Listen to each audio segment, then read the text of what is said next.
I'm Sunny D. And I'm Captain J. And we're the Pot Smoking Moms. Whether you're rolling with us every week or just packed your first bowl, let's light up together. I forget what we're talking about.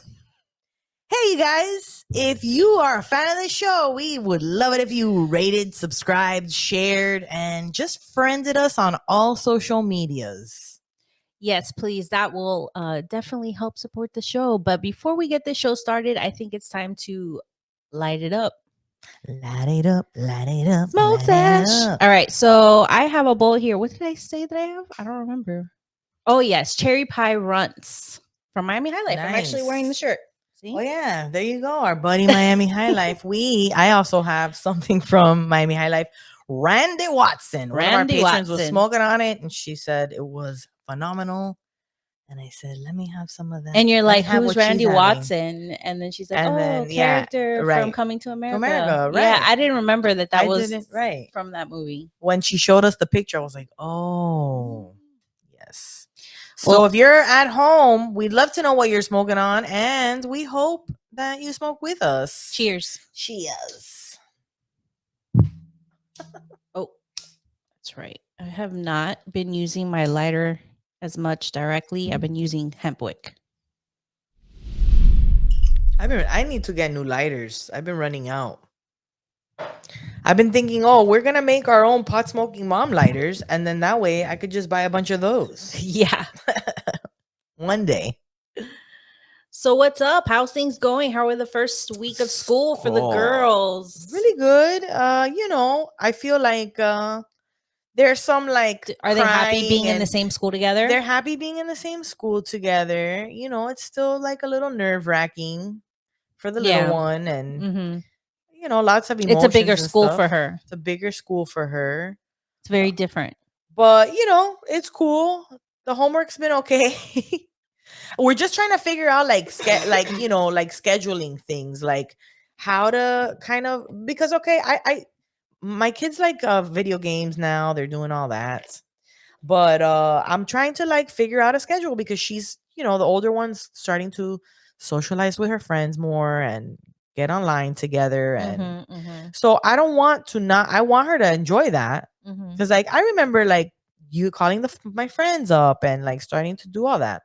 So, but I do need to figure out, and maybe I need to talk to her friends' parents too, to figure out a schedule, like a block of time that they can all plan to be online and play. And then when that time's up, everybody understands that time is up, and not, I don't know, try to schedule something so that they can kind of, I don't know, because they get really kind of obsessed about it. And that worries me a little bit. I don't want them to be so emotionally attached to that yet. Yeah. You just got to come up with a schedule that works for you guys. We time them out, how much he's allowed. Okay, you're allowed to play for 2 hours, and then you got to get off. And then you got to take a break, and you got to do other things. You got to read, you got to do your homework. You got to and then maybe we'll let him play for another 2 hours later. He's a little older, so 2 hours for him is right, nothing. Yeah, exactly. The rest of the day is so long. I know. And then it's having to fight the complaining when they're not allowed to be on, and it's just such a battle. And then she has a little sister, so the little sister still is not there yet. She can't really read. She needs the help of her sister. Yeah. But then she sees her sister playing, so she wants to play too. Right. And then the older sister does not want to help her. She just wants to play. So it's a battle. And that's why I'm I think scheduling would be good for them too, to have just to kind of draw the bounds, so they both know what the heck is up, instead of it just kind of always being a battle. Yeah, I don't know. That's good. Julian's been fine with school on his first week. He was hating school so much last year that I'm just glad that he hasn't been hating it. Oh, maybe he has, but he has a new teacher. I keep asking him, how's the teacher? He's like, she's cool, she's nice. Yeah, everything's going well, and that helps. Makes a big difference. So it's only been a week. Let's see how it goes. We'll see. The school year just began. I know. And we're celebrating. Yeah, we're celebrating. We're gonna have a pool party coming up. Yep. You haven't seen it all over our social media. Yeah, we posted it like once, but we share it in our stories pretty much daily. We're going to be doing a Spliff and Splash. It's basically a pool party celebration for moms. So getting together. Looks so pretty. Look at that. That looks so nice. Thank you. Sponsored by Hi Curious. We partnered up with them to bring this event to you guys. It's in Fort Lauderdale. Tickets are for sale right now. You can go to our social media page. It's in our link tree. You can see the link right there directly for it, or we have a QR code where you can get it from here, where you get your 15% off with the code PSM podcast. Yeah, so if you're gonna be in the Fort Lauderdale area in Florida, we're having this Spliff and Splash. It's gonna be lots of fun. It's an intimate, where it's not gonna be like a blowout. It's not gonna be a lot of us. It's gonna be a couple of us Includes having dinner. all these things: swimming, goodie bag, dinner, mocktails, munchies, a raffle ticket with really good prizes that we're giving away. We're gonna try to have enough so that everyone comes away with something. And of course, good vibes, meeting other moms, of like mind, chilling in this really nice backyard area. It looks really cute. And if you're watching us right now, we do have a QR code up. You can just, I guess you'd have to watch us on your computer, and you can scan your phone and it'll take you to the get tickets. Yeah, obviously right? on That's their what we phone, they do. can't really do it. But if they're watching it on their TV or something. Right. And that will take you to the tickets with a discount. Yes. With the discount attached. Sweet. Hey, and this is not I'm like, I fell for TikTok shop, okay? And like this feels kind of like we should do a live where we're like telling people about the I've gotten good stuff from TikTok shop. You've bought in a lot of things from there? Not a lot, but a few things, yeah. Well, I was very anti, like, I don't want to fall for this. And then they were having a sale on these noodles. And I was like, I buy those noodles already, and they cost $12 at the store. And it was like a variety pack. You got like 3 pounds, whatever. I was like, this is a fucking deal. I'm falling for this shit. So you took it? I did. I and got my noodles. I got my noodles. And they're your noodles are legit noodles. And they're delicious. And they're cheaper, so they taste even better. Yeah, I know they are. They are cheaper. Well, there's 2 other flavors that my store doesn't carry very often. Ooh, they got to get new flavors. Yeah. Oh, that's great. I feel such a consumer, and I feel like such a consumer. I needed to try all the flavors of this noodle. It's pretty fucking good though. Noodles, like ramen noodles, are pretty awesome. Yeah, they are, and they are not like the ramen noodles, those like hard blocky bricks. No. I feel like the quality of these noodles are a little bit better. I mean, I might as well start slanging noodles on TikTok shop. Sponsor us. Like, say, yo, let's go. Come on, Mama Fuku noodles. What is the noodles called? What's the brand? Tap that like button. What's the brand? The brand Momofuku. It's very catchy. Momofuku? Yes. It's a famous chef guy. He's got like a whole thing. He's got probably TV shows all over the place. But anyways, the noodles are good. And then there's a dupe. Trader Joe's has a dupe of these noodles. That's how involved in this noodle situation I got. Yeah, she's like, I was like addicted to these noodles. She's trying to see where she can get. That's like the food obsession, the current food obsession. Because I could, and the cucumbers. Have you not been on cucumber TikTok? I've seen it pop up on my For You page. And I'm like, what is this? I don't like cucumbers. And I swipe away. Okay, well, cucumbers are very delicious, and so there was a recent resurgence of the Cucumber Man song. Everybody's making these cucumber salads, like different. Like, yeah, because there's this like viral TikToker who was doing a bunch of cucumbers had salmonella. And then I saw that. Did you see that, man? I was like, damn, I'm glad I don't like cucumbers, and I'm not at the store like everybody buying cucumbers right now because of these viral. Like, I know. People are going off now buying the cucumbers. But I got into cucumbers before it was like viral. Okay.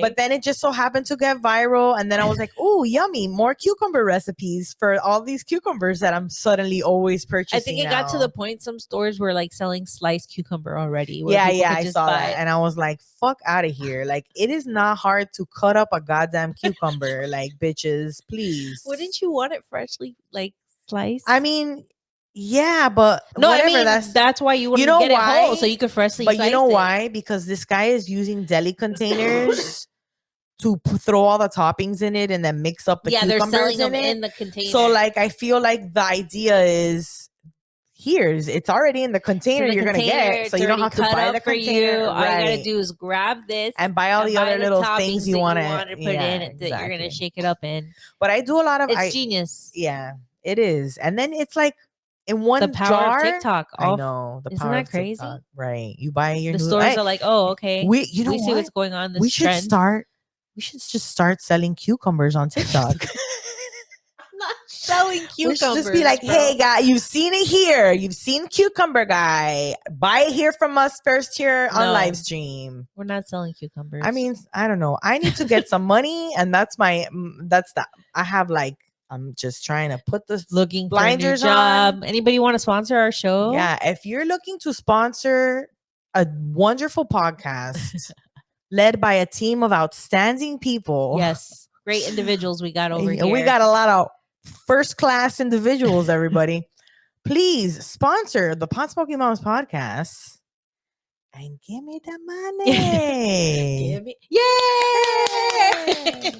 Give me the money. Yay!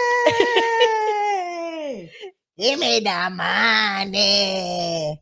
Oh, I thought we were supposed to not say it. But I can't. How can you not clap for Tito? I know, he's so cute. You gotta clap for him. Okay, now I'm gonna get Tito all over me. Yeah. But anyways, we're looking for the money. If you find some money, let us know. Or you can become a patron and help support us that way. That's and then grow our community of awesome moms. So come on over. But before we get this show started, we definitely want to give a shout out to our patrons because they do help us make this happen. We have some that join us. Sorry. Thank you for your support. Because of you guys, we bring this show to you and everybody else also that listens. Sorry. I was like, that's so good. She's doing a great job. That was an internal monologue. Hey, but look, you do not have to become a patron to be a part of this wonderful show. If you're looking for an easy way to support the podcast, you could just simply rate, review, share, comments, throw a little comment, throw a little pizzazz in the comments. Depending where you're listening or watching this, because we're on YouTube, check out our social media or interact with posts. That also helps us. Because Instagram's a fucking asshole. We've been highly censored on Instagram. We can't go live. And then it's crazy too, because it's not like you have like you could call customer service and we'll sort it out for you. No, you have to appeal their block your shit. They tell you to take it down.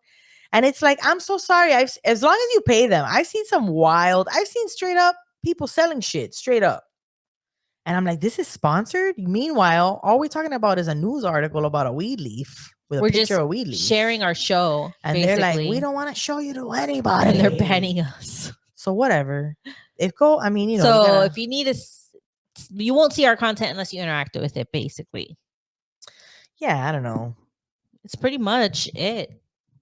Only the people that interact. I know. Or look, hey, if you're on YouTube, hit that bell. I think that's for helps. Notifications. And also doesn't Instagram have something like that where you can get you could favorite us. Yeah, you could favorite our account or a little star. It's a little star or some shit like that. I don't know. Yeah, I think it's a star. We're being not pushed out at all. They're like, you talk about weed and you don't pay us. So it's like, all right, well, this is where we're at now. Hey, but you know where we're going? Got some news nugs coming your way. Let's go.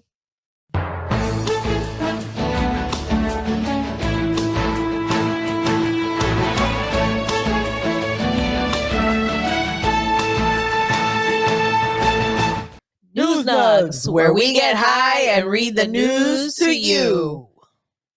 This story looked really interesting to me. New Jersey Commission overturns Jersey City's firing of third police officer for marijuana use. Oh, damn. So apparently some officers were terminated for using cannabis, and this commission is like trying to overturn that and making them like rehire the officers. I'm like, okay, let's go. Let's see what's going on here. Jersey City lost another round in its fight to bar cops from using cannabis after the state civil service commission overturned the termination of a third officer who was fired for using marijuana. The commission on Wednesday ordered the city to reinstate police officer Mackenzie Riley, who had been fired in August 2023 after testing positive for cannabis during a random drug test. Riley should also receive back pay and benefits, the commission ruled. The state attorney general has said police officers cannot be disciplined for using legal cannabis while off duty, but the city has fired at least 5 officers for using the drug anyway. Attorneys for the city claim a federal law banning people who use cannabis from buying and owning firearms and ammunition applies to police officers. The Civil Service Commission has now told the city to rehire 3 of 5 officers if fired, but the city has not done so. The city faces a daily $200 fine if 2 of the officers are not rehired by next week, the commission ruled last month. And it's in like such a weird place too right now because like they're trying to enforce laws, but then it's recreational. It's legal there. It And is. I feel like police officers should be allowed to also use when they're not on duty. Like, Yeah. it's they really need to start because also it stays in your system longer. So even if it wasn't the same day they tested you, exactly. Wednesday's decision follows a recommendation from administrative law judge Matthew Miller on July 11th that Riley get his job back. Miller noted that the judges who oversaw the cases of officers Omar Polanco and Norhan Mansour, the other 2 officers the city has been ordered to rehire, ruled that the state's cannabis legalization law is not preempted by federal law. I understand Jersey City's reticence in allowing marijuana users, especially chronic marijuana users, to possess weapons, Miller wrote, adding, in New Jersey, that ship has sailed. The details so what, like people that use cannabis can't own firearms? Like, I don't understand. I mean, it's a federal position, right? So I guess ultimately it's federally illegal still, so you can't do it.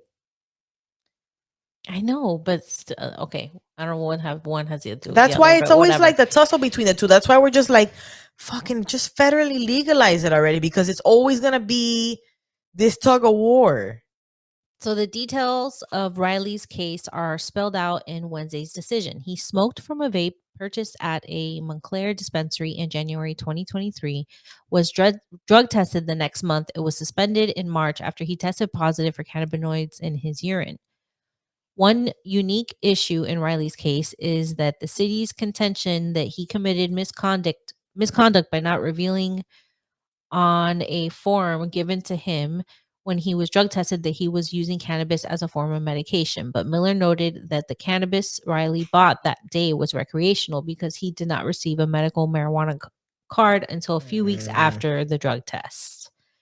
During Wednesday's meeting, the commissioners debated whether Riley's refusal to divulge this information was grounds for suspension based on misconduct and insubordination. Commissioner Daniel W. Mulan voted against reinstating Riley over the drug test form issue and suggested he face a 3-month suspension. Okay, but he's not being fired, right? He's just being suspended. I still think it should be nothing because if it's recreationally legal in that state, right? Officers are allowed to drink off duty.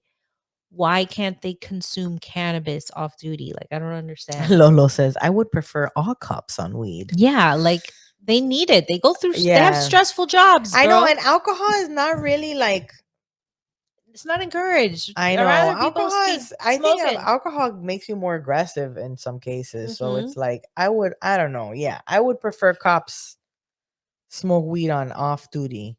Like, granted, I feel like, yeah, maybe they would have a better like grip on drawing a line, right? If they can test how soon you smoked. Like, if you're smoking while you're on duty, yeah, okay, well, that's obviously.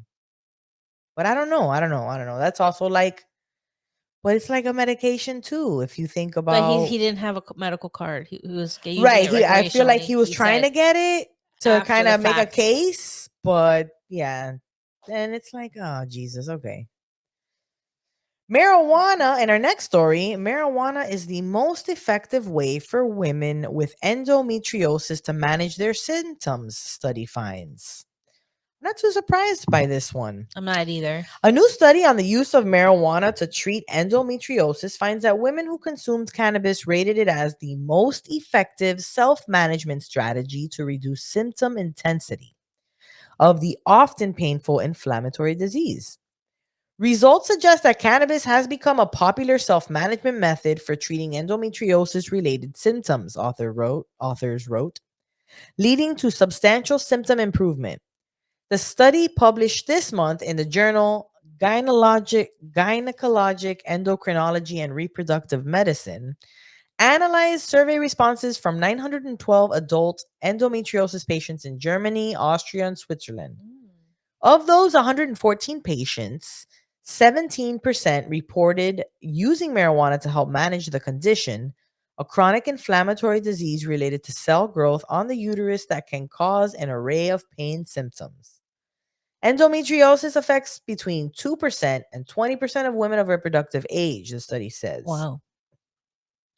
On average, respondents said it took them about 9 years to receive a diagnosis. Yeah, because then it's like back and forth. Yeah, they're like, it's just period pains, and they're like, no, like it's more than that. And then Yeah, it could be the a very doctor's big not listening to issue and women. very painful too. Yeah. I mean, and cannabis, even just for using it when you have, like, I do get really bad cramps when I get my 100, yeah. period, and I feel like it's even for me, even eating it when I'm Mhm. on my period, it helps ease the pain because I get more of like a body high. No, I'm sorry, I know you can't eat them, but to me, sometimes eating when I have period cramp pains is like helps ease that pain, that discomfort. I've heard about putting RSO on the belly button. Yeah, I've I've heard of heard that. about, obviously, we've heard about the suppositories. Mm, I think it talks about that a little bit later in this article. So, a large majorities of cannabis users reported improvements in pain and other symptoms. And although some survey respondents reported increased fatigue related to marijuana use, side effects were otherwise minimal. The greatest improvement was observed in sleep. 91% menstrual pain, oh yeah, 90%, and non cyclic pain, 80%. Results of the German language survey showed apart from increased fatigue, 17%, side effects were infrequent, less than 5%. Additionally, 90% of approximately 90% of participants were able to decrease their pain medication intake. That's great. Moreover, about 90% of participants reported decreasing their pain medication intake as the result of marijuana use. true that. Cannabis use resulted in a significant improvement in symptoms going beyond just pain management, and a majority of users were able to reduce their pain medication intake. The report says, like repeating over and over. Adverse effects were found to be rare. Nevertheless, more research is required to determine the best route of administration, dosage, THC to CBD ratio, potential side effects, and long term effects of cannabis use. The study indicates that there is a significant interest and demand for additional therapeutic options. It adds, and cannabis can potentially become an important part of a multimodal therapy approach for treating endometriosis. Notably, cannabis users were also more likely to have tried different pain medications in the past. Generally, results indicated that people who use marijuana also experience more severe pain and perceived pain medication to be less effective. Some patients also reported that the chief side effect of cannabis use, fatigue, actually provided some benefits, though feelings varied across the group. Regarding the side effects of cannabis, some individuals find the occurrence of fatigue pleasant, leading to fewer sleep problems in the evening and at night, the report says. However, for others, this fatigue becomes a significant disadvantage, primarily limiting its use in the morning. Have some coffee, motherfucker. Or use a different strain that's not as like, Yeah, maybe try a right, yeah, right. like A sativa sativa. Like or I know like something it's kind different. of hard. They're labeled to really mean Or like nothing sometimes anymore. people just really use it for nighttime, and that's fine too. Yeah. But that's why But if we they feel pain throughout the day, like they need to right. manage. So the study was conducted by a 4-person research team from the Department of Gynecology with Center of Oncological Oncological.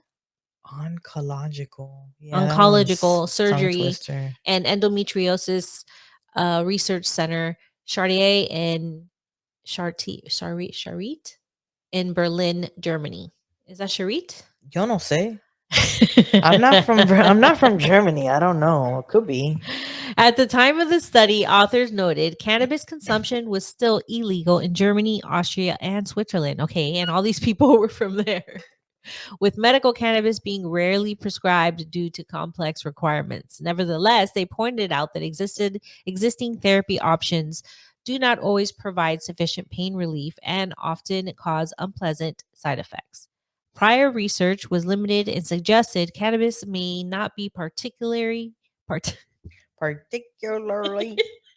That one's kind of rough too. partic- I can't speak, dude.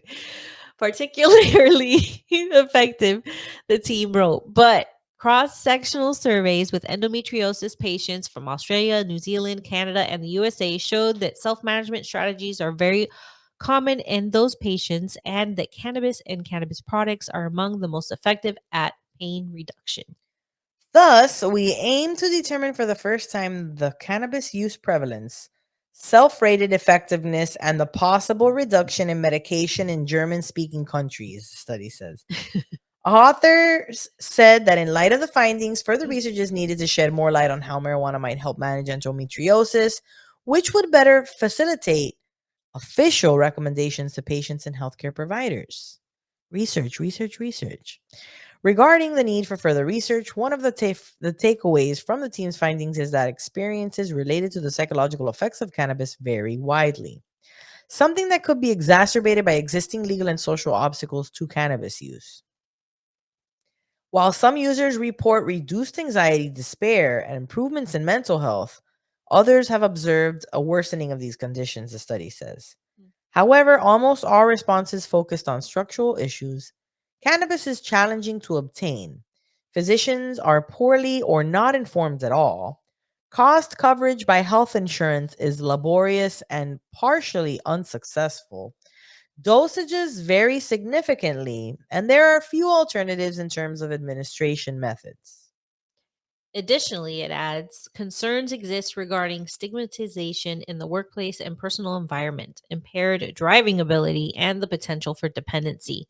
Findings that cannabis might help manage endometriosis symptoms, however, closely align with the results of some past studies. For example, one conducted in Australia that surveyed 484 people. The proportion of the self management strategies is similar, authors of the new research noted. But the percentage of cannabis users in our study is slightly higher, 13% versus 17%. Okay. I guess that's significant. In Canada, where marijuana was legalized nationally in 2018, the team added of other research, prevalent use of 54% was determined among endometriosis patients. It has been shown by various research groups that cannabinoids can have positive effects on patients with endometriosis. However, to verify these findings, clinical trials with a defined dose, application form, and frequency are required. It is important to focus not only on symptom improvement but also on side effects. Since most endometriosis patients are young women of childbearing age, it is critical to thoroughly investigate other possible consequences, such as the development or intensification of psychosis or influence on the embryo in case of pregnancy. Okay. I'm just thinking supercalifragilisticendometriosis. Separate research published earlier this year found that CBD appeared to alleviate menstrual related symptoms such as irritability, anxiety, stress, and other measures when compared to participants' baseline measures. Depression scores, however, did not change. An earlier study similarly called CBD infused tampons a promising option to treat menstrual pain. Meanwhile, a number of US states are states are considering adding female orgasmic disorder, Oh, we as we read that talked story about about that that. before, Yeah. as a qualifying condition for medical marijuana. What supporters say is a response to a growing body of research suggesting marijuana can improve orgasmic frequency, ease, and satisfaction in people with FOD. A 2020 study in the journal Sexual Medicine found that women who used cannabis more often had better sex. because past findings indicated women who have sex with men are typically less likely to orgasm than their partners. Authors a study in the Journal of Cannabis Research said marijuana can potentially close the orgasm inequality gap. Orgasm inequality gap. Wow.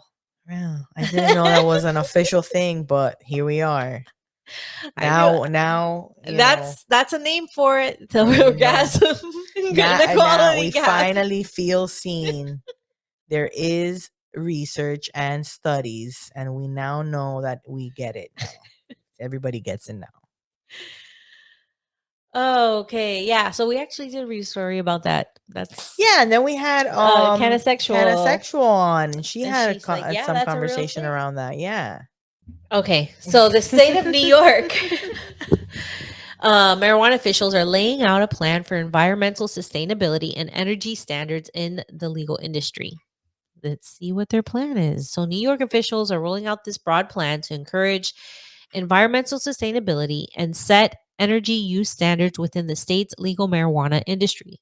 It's part of regulators' broader goal of promoting economic, environmental, and social sustainability in the emerging sector. Over the past several months, the Office of Cannabis Management, that's OCM, has put out new energy and environmental rules for both medical marijuana and adult use cannabis businesses. And this week, it published an overview of several key initiatives. The office has circulated regulations for both medical and adult use licensees designed to minimize the adverse environmental impacts of the cannabis industry within the state. OCM said on a new sustainability webpage that launched on Monday. Regulators' initial focus is on energy use standards and carbon and other greenhouse gas (GHG) emissions management, waste minimization, and the protection of air, water, and land, amongst other things, the announcement said. Among the initiatives detailed in the new guidance document is a program that requires cannabis licensees to install energy meters and track usage with a program called Power Score. The resource consumption metrics licensees report through PowerScore can be used to build a benchmark that can serve as a guideline for making future reductions in resource use and associated operating costs, OCM explained. The office will use the data reported by licensees through PowerScore to gauge the industry's adherence to the state climate laws, identify areas for efficiency improvement to benefit the state and national industry, and guide future policy decisions. Hmm. Licensees in both the medical and adult use markets are also required to engage in resource tracking and reporting to develop a benchmark of their energy, water, associated emissions use. Regulators noted that New York's legalization law, the Marijuana Regulation and Taxation Act, MRTA, prioritize environmental protection and improving the state's resiliency to climate change. Other energy related regulations include more efficient standards for horticultural lighting systems and what OCM says are nation leading limitations on the use of refrigerants in heating, ventilation, and air conditioning, HVAC, and dehumidification equipment. So there's no mold. Shit. The new rules also prohibit fossil fuel combustion as a primary energy source for marijuana businesses. Recently revised packaging, labeling, marketing, and advertising (PLMA) regulations also emphasize the need to minimize packaging waste and support recycling, OCM said. OCM officials officially discussed sustainability measures at a cannabis advisory board meeting on Tuesday. You can't improve what you don't measure, and you can't track what you don't measure, OCM policy director John Kagia said at the end of the meeting, according to Spectrum News 1. Growers will have a year to submit their sustainability plans to state officials, while the energy tracking tool PowerScore will launch next month. Spectrum reported that Kagia said growers must find a way to be energy efficient while not driving up product costs or making regulated stores less competitive against illicit sales. We're very intentional, very conscious about trying to keep the cost down because it's already a high cost state to operate in, he said. On its new webpage, OCM frames sustainability as an important goal of marijuana studies, highlighting that state research licensees might want to investigate more sustainable packaging. how to reduce the use of plastic, and how to best manage resource use to most efficiently cultivate cannabis. Other options might include projects that examine the role of cannabis in climate justice and foster economic development, job creation, or technology advancements that can be translated to other state industries. Across the country, California has taken specific steps to ameliorate environmental concerns. For example, officials announced in 2021 that they were soliciting concept proposals for a marijuana tax funded program aimed at helping small cannabis cultivators with the environmental cleanup and restoration efforts. The following year, California awarded 1.7 in grant money to sustainable cannabis growers, part of a planned 6 million in total funding. A 2023 report from the International Coalition on Drug Policy Reform and Environmental Justice, meanwhile, drew attention to negative impacts of unregulated drug production in areas like the Amazon rainforest and the jungles of Southeast Asia. What? Attempts to protect those critical ecosystems, the report warned, will fail as long as where like there's grows out there. That's what's I'm confused. It's like, No, but I'm like the fact that they're unregulated drug production. That's where they're growing out in the Amazon rainforest. yeah, some probably. But what does that have to do with? Okay, yeah, we skipped a bunch of stuff, guys. We It got was, bored. it We was got really, bored. we got a lot of long stories. I read the other one that we're about to read for our next segment, No, this and I was one. like, we're listing off all of it. I mean, there's always so basically, I mean, we always talk about how But this is what I just want the nuts and bolts of it. Let's see, like what they're gonna require them to track like how much their consumption is, like how much they're like the energy they're using in their grows right, with this power score system, yeah, right? So they can use that information to see how to better do yeah, we're things. right, Like, how do you think more grows efficiently. can actually be more efficient? Like having like solar power to help power? Like how Well, can no, you or like what kind of lights are you using? How much energy is allow that more outdoor exuding? grow instead of like it all have to be indoor, maybe something? But I don't know. You have to control the environment. That's what it's all like. Yeah, and it always leads back you to can control environmental it in a greenhouse, issues. kind of. And then the waste that comes from that is also another measure you have to, Yeah. yeah. Even though like I feel like That's that's for what they were saying, the everything, packaging as well. Like were we talking And about like recycling. They mentioned fucking recycling of bottled packaging. water? Oh my god. And the waste of that, it's like every time we get an eighth, we have a plastic bottle. But think about the people I who have a chronically lot. drink water Yeah. bottles and like go through water I don't bottles. drink water bottles. I used to, and then I was like, this seems very wasteful. Let me just get a water filtration situation happening so that I don't have to.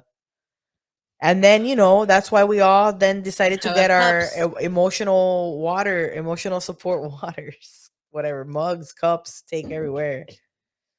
But it's because, yeah, it's very wasteful to always be drinking plastic bottles out of plastic water They bottles. should be doing these in all the states because here everything comes in plastic. You have to get a whole freaking plastic container with your Yeah, I prefer the Mylar bag. the Mylar bag. I It's prefer the Mylar less bag than those wasteful. plastic containers. Even though I feel like all that stuff can be reusable too.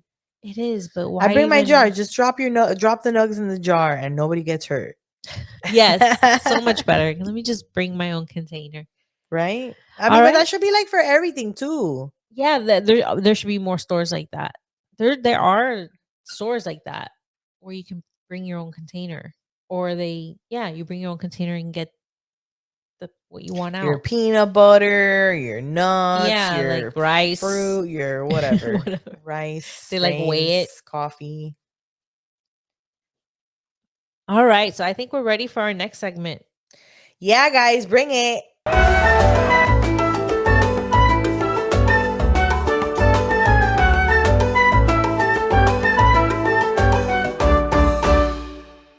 Beep beep. Beep, Here beep. goes the cannabis. Or Cannabis. it came. Now Cannabis. not. Polk County Sheriff busts illegal mobile marijuana dispensary. Okay, when I saw this story, I was like, yeah, like come to Wynwood. I know they're everywhere. I mean, I don't know what it's like now. When was the last time we went down there? We I don't just saw know. We're gonna weed be going buses down there in everywhere. October for 3 There are points. probably gonna 3 be points. tons of weed buses over there. Probably. So Polk County deputies were dispatched to a parking lot near a shopping center of Claremont for reports of a bus selling marijuana Breaker illegally. 19, we got somebody at the strip mall selling Weed marijuana. illegally. Upon their arrival, deputies encountered an El Dorado bus that was decorated with multiple marijuana leaves named Cannabis Mobile Dispensary. Yeah, not low key at all. No. Not low key at all. Signs outside the bus advertised that no medical card was required, which is illegal in the state of Florida. Inside the bus was a sign stating, "No medical card, no problem. Use ours for $5." What a ripoff. Use of other individuals' medical marijuana cards to purchase marijuana is Bum, illegal bum, illegal. in Florida.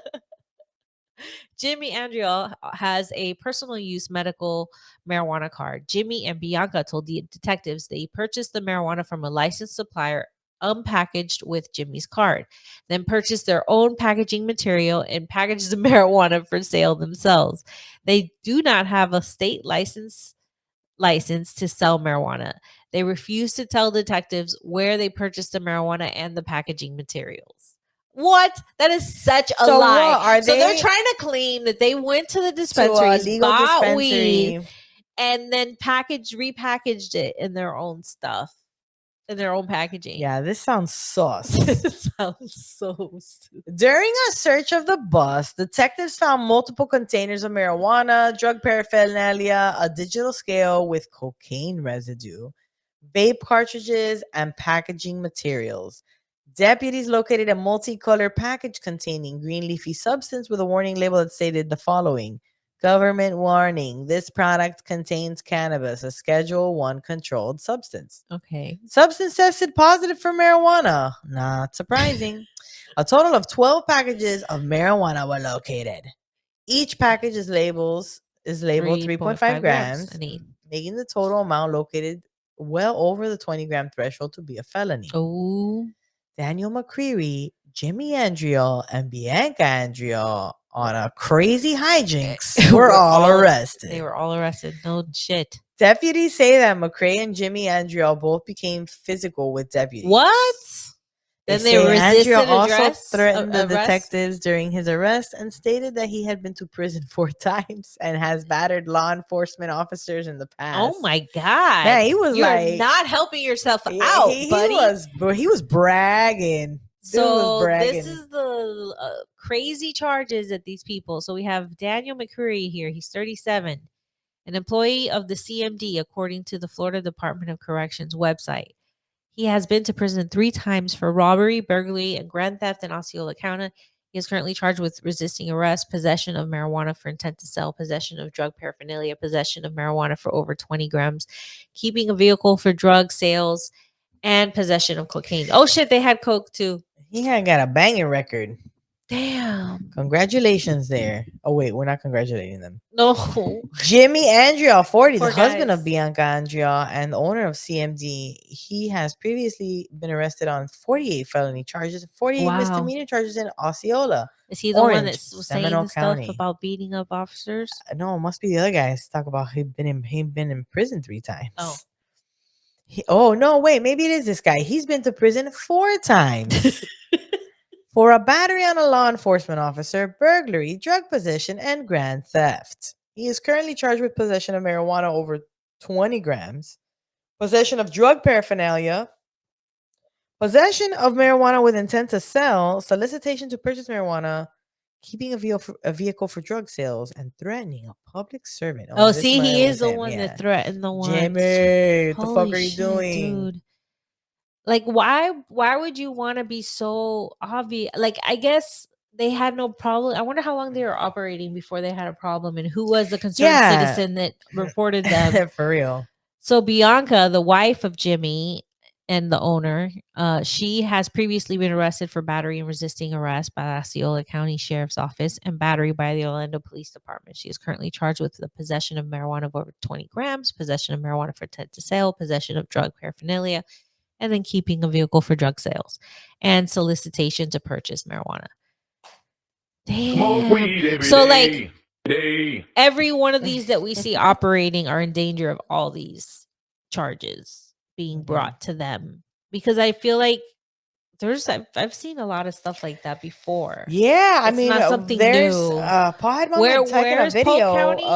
of a cop car driving past like Past two of 3 of them them. buses. Yeah, Yeah. 3 of them buses. Like, there's a bunch of them parked in Wynwood, and the cops were just Like, right what there, are and they didn't you? even care. The, Like, I think, the officers were think passing the spliff. honestly, I think the only reason maybe the cops even busted them is maybe because of the whoever came and complained or whatever. Yeah, I don't know. They got a bad deal on cocaine. Who knows? New Florida bill would ban public smoking if voters approve marijuana legalization on the ballot. Yo, they're trying to get so ahead this of would this only thing. pass if that passes. Like, they're trying to get a bill that's like, oh, this only goes into effect if this other thing goes into effect. That's what that reads like to me, right? Yeah, well, I mean, most definitely. Governor Ron DeSantis has publicly stated that one of the main reasons why Floridians should reject a measure legalizing recreational cannabis for adults in November is that the smell of people smoking the herb will make the state a less enjoyable place to live. Costs. This state will start to smell like marijuana in our cities and counties, he said, days after the Florida Supreme Court approved putting Amendment 3 on the ballot. It will reduce the quality of life.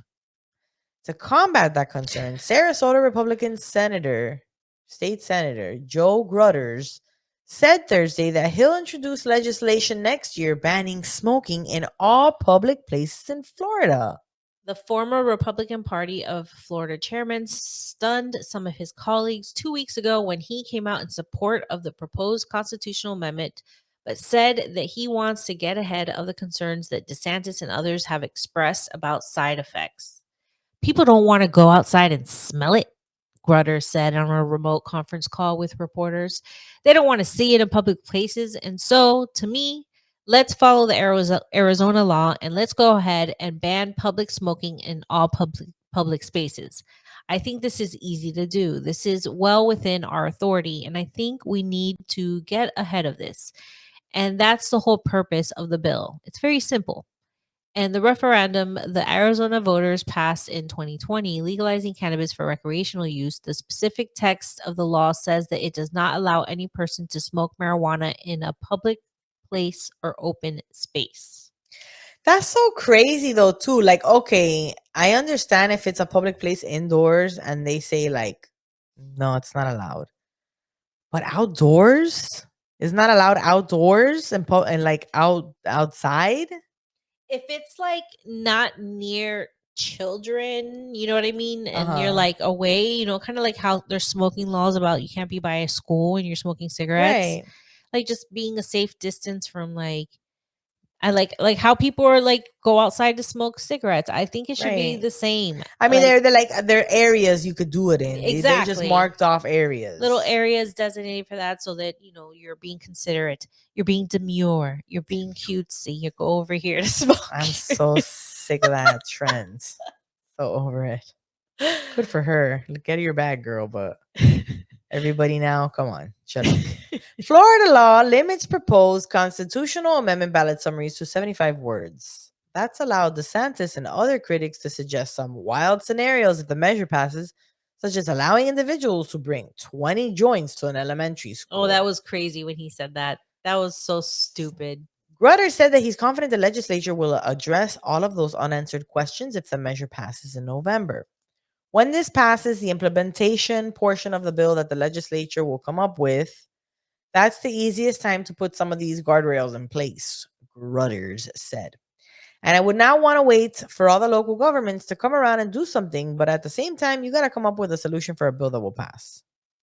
Dr. Jessica Spencer, the director of advocacy for the Vote No on 3 campaign, thank you, called Grutter's proposal a stunning admission that the Amendment 3 is filled with flaws that will turn Florida into New York and destroy our tourism industry by allowing unlimited marijuana consumption in public places. Oh my God. It's ironic that the same people who support legalizing recreational marijuana through constitutional amendment instead of trusting the legislature to do so are now changing their tune and claiming they trust the legislator to fix the problem that their amendment creates, Spencer said in a statement. What's worse, Grutter's proposal doesn't even fix the fact that Amendment 3 would still allow neighbors to smoke in their own apartments and condos and smell up the whole building.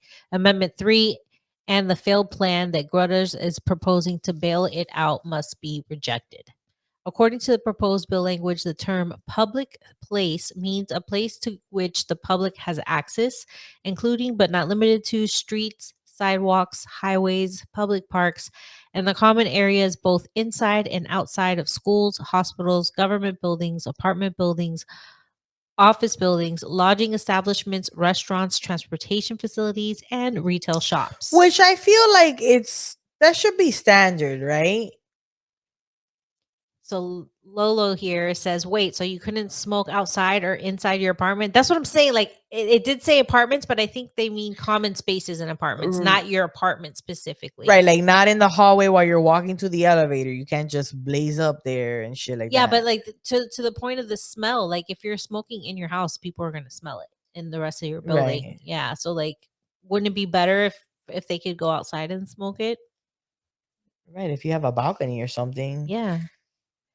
Yeah, it's like right. There should be some But laws. that's Like not public obviously, you because don't it's want your everybody backyard. just If it's your blazing balcony up or your but- backyard, it's not public. Right, that's private. So like public, like okay, so like if you're out like at a bar or at like a restaurant or something, you couldn't go outside and smoke like people go outside to smoke a cigarette because that's public. Yeah. So I think it would right. get rid of all smoking in I mean, public places. It can't just be. Unless the restaurant has a designated area that lets you smoke in. I don't know. So freedom, no, you're not allowed to ever. Most places now, most states, you can't smoke inside of like restaurants and shit. Freedom doesn't stink. Freedom doesn't stink. Go for it. Immediately after Grutters concluded his remote press conference, Smart and Safe Florida, the political committee campaigning for passage of Amendment 3 announced a new website called freedomdoesn'tstink.com. Wow. That lays out the legislature's ability to regulate recreational cannabis in the same way it does alcohol and tobacco. What really stinks about is politicians lying to Florida voters about the realities of living in a state with more individual freedom and safer communities, said Morgan Hill, spokesperson, obviously, for Smart and Safe Florida. Amendment 3 will put an end to arrests for simple marijuana possession, give adults the right to make their own choices, and provide Floridians access to safe, tested products. Smells pretty good to me. He said that. That's what he That's said. what he said. That's not her. That's not me. They said that. Yeah, right.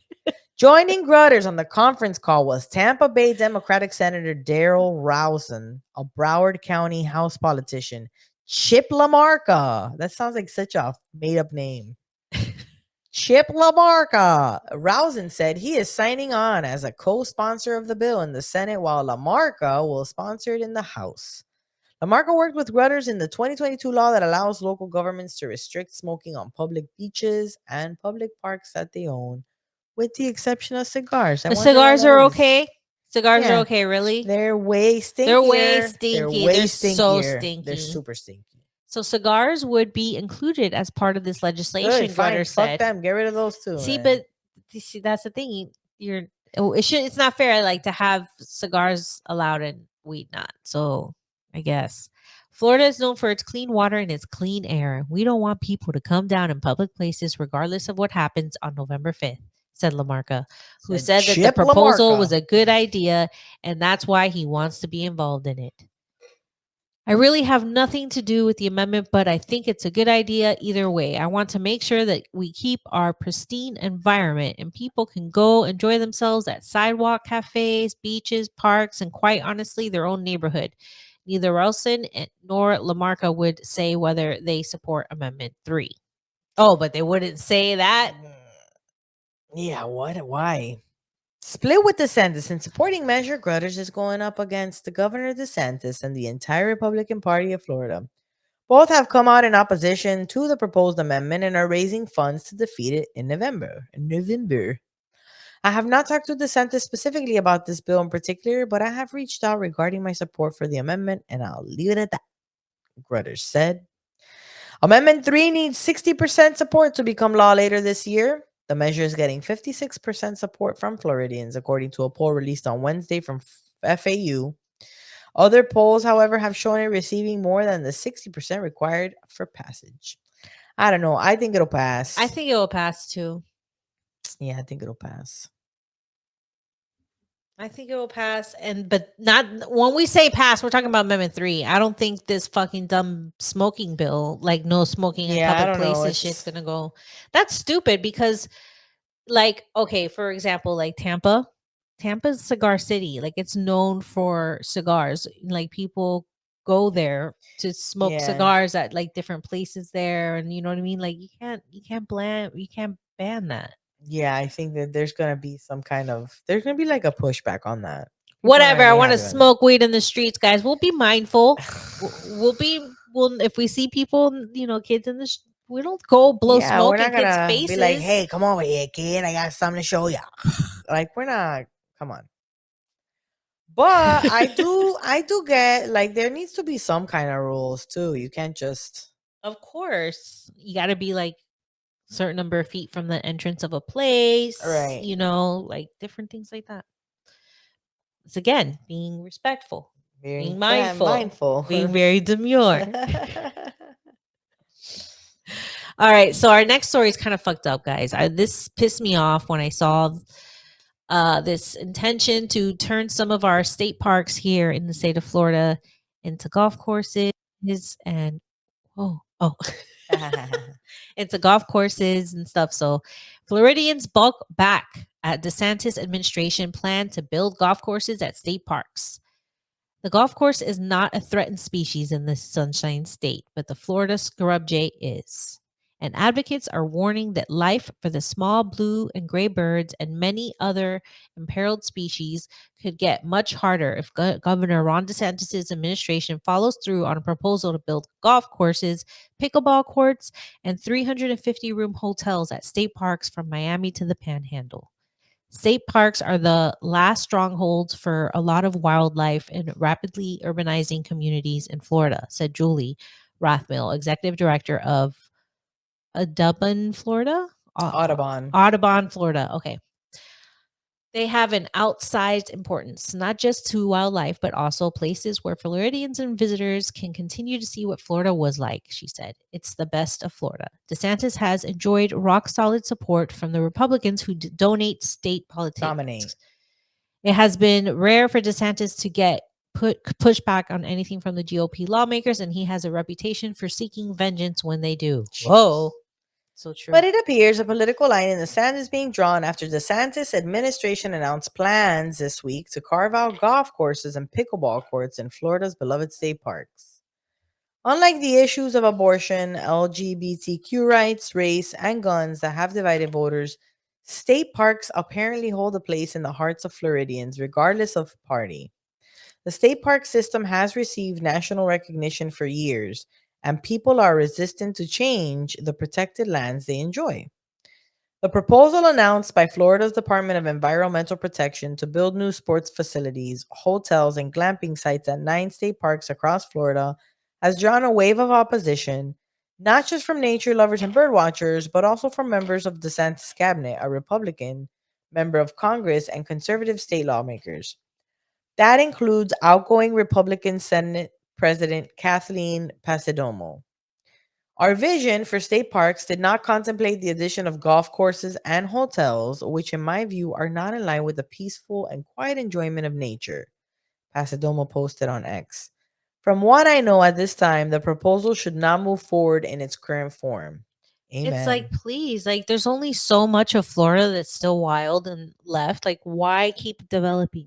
Like, what's I mean, it's true, and like you go, don't but need like this. you gotta really come up close. You gotta go to the Everglades. You gotta go to the Everglades National Park, and you gotta. There was a part of one this. of them's in the park in Dania, the one up on the beach. There was a part here that was like that somebody had said, this is the only place you get to go to see what Florida was like, Yeah. right? And it's just like you go out there and there's a calmness, and there's like stuff out there for you to do nature wise, but like we do not need more of this fucking shit, dude. Yeah. There's other places that you probably There's so many abandoned high-rise buildings and shit exactly like tear that. Like, that why shit are down we and trying put your to pickleball courts over there. disturb more of our We don't need ecosystem? more golf courses. What the fuck? So whatever. A spokesperson for Desantis defended the plans, which are not final, and touted the administration's investments in Sounds like rich protecting people shit. and You know what I mean? conserving the state's natural resources. Teddy Roosevelt believed in public parks were for the benefit and enjoyment of the people, and we agree with him, Secretary Jeffrey Redfern said, but it's high time we made public lands more accessible to the public. The Department of Environmental Protection did not respond to requests for comment from the Associated Press. All of the parks slated for development are located near heavily visited tourist destinations, including Miami, Tampa, Panama City, and St. Augustine. Florida's state park system is a bastion of wildness in a state where vast stretches of sugar sand beaches and mangrove forests have long given way to condos, motels, and strip mall souvenir shops. Like, okay, don't take the last few wild, beautiful places close to our cities that we can like escape our cities and Yeah, go right. visit. Don't make those also more of these developed spaces. Like, I don't Yeah, understand. look, the last time we went to the Everglades, you know how you go, you go through Homestead and stuff, and then there's an area at the very end of Homestead where there's like the Robert is here, the fruit stand. Mhm. It was like very vast out there. You had to go really a long stretch of land to get to this fruit stand, which has become like a huge place with like they sell all kinds of stuff, fruits, foods. It's like it's a destination. Bro, but right across, they were building condos. And you're Oh, just shit. like, oh my What? All God, the way out here? what? Exactly. Like all the way out here. Like, dude, leave this to be what it is. Yeah. Advocates say places like Topsail Hill Preserve State Park near Destin are literal beacons on a hill. The preserve is known for its 25-foot high sand dunes that tower over a stretch of the panhandle, known for its spring break destinations and military installations. Eric Draper, a former head of the Florida Park Service, said Topsail is one of the last undeveloped stretches of Florida's Gulf Coast. In that part of the state, Draper said, you can stand on the beach, you look right, you look left, and you just see a lot of condos and developments and houses. But this is one place that you can stand and look for 3 miles and not see any development. Wow. On the Under beach? That's under amazing. right under the new plans, Topsail would get up to 4 new pickleball courts, a disc golf course, and a new hotel with a capacity of up to 350 rooms. A scale of development that Draper said is more in line with a conference center than a quiet beach For retreat. real. Another proposal is for a golf complex at Jonathan Dickinson Park in Martin County on the state's southeast coast north of West Palm Beach. Building the golf courses would entail removing a boardwalk and observation tower, as well as relocating the residences and offices of park staff, as well as existing cabins for visitors. A change.org petition targeting the would-be golf complex at Jonathan Dickinson had netted more than 60,000 signatures as of Thursday afternoon. It is not the first time a Republican administration has raised the idea of leveraging more revenue from state parks by providing golf, lodging, and other attractions, but past ideas were quickly dropped after public opposition. In 2015, when Governor Rock Rock. Rick Rock. Scott, Governor I the don't know, it's Rock. kind of like putting him like Rick Scott's administration floated plans to allow cattle farmers to graze their herds and loggers to harvest timber from parklands. Legendary Okay. former professional golfer. You're like me now. We're getting in too many words now. Legendary former professional golfer Jack Nicklaus has long lobbied state officials to underwrite his push to build golf courses and state parks. What? Efforts that fizzled following public pushback. As it should. Raithmel, the head of Audubon, Florida, said she hopes state officials will listen to the Floridians who plan to pack public meetings next week to weigh in on the proposals. Absolutely, there's a demand for more people to enjoy state parks, she said. The solution is not to try to cram as many people into a park as we can. The solution is to create more state parks. For real. So like there's been a big uproar from the public about this. So I'm hoping that this isn't going to go anywhere. There's been such a big outcry that they even delayed when the meetings are going to be. So they are expected to take place the week of September 2nd, but they haven't announced any official dates as of right now. It's interesting to see people show up for that. Yeah. Because I mean, like, you see these state parks, you go, I mean, there's so much history, and then the parks do a really good job too. They have tour guides, and it's like really nice going there with your children. You learn so much about just what a unique ecosystem that we live in.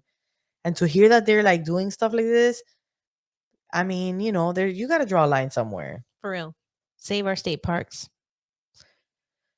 Hey, next week we got a special interview. If you stick around, we're going to have Erica Shannon Hathaway, certified menopause coach specialist. I know a lot of us are going through perimenopause. We talk about how nobody talks about it. Yep. So we found someone who's going to help us navigate that. And who talks about it. And she'll be on our show next week. So hopefully you'll check that out. Thanks so much, you guys, for tuning in. A special thank you to our patrons. We love you guys. Thank you so much. Yanni, Destiny, Lauren, Christy, Denise, Peaches, Meredith, Angelina, Jenny, Catherine, Jesse, Diane, Gabby, Leslie, and Stephanie. Thank you guys. We couldn't do this without you guys. Hey, if you'd like to become a patron, you get all kinds of stuff, early access to episodes, additional content, full versions of our interviews, access to our Discord server, exclusive mom trips, discounts, and more. You could be backstage right now here with us. Yes. As we have two with us now. So please, you guys, subscribe, rate, review, share our content. Make sure you like this video. See you guys next week. Love you. Bye. Bye.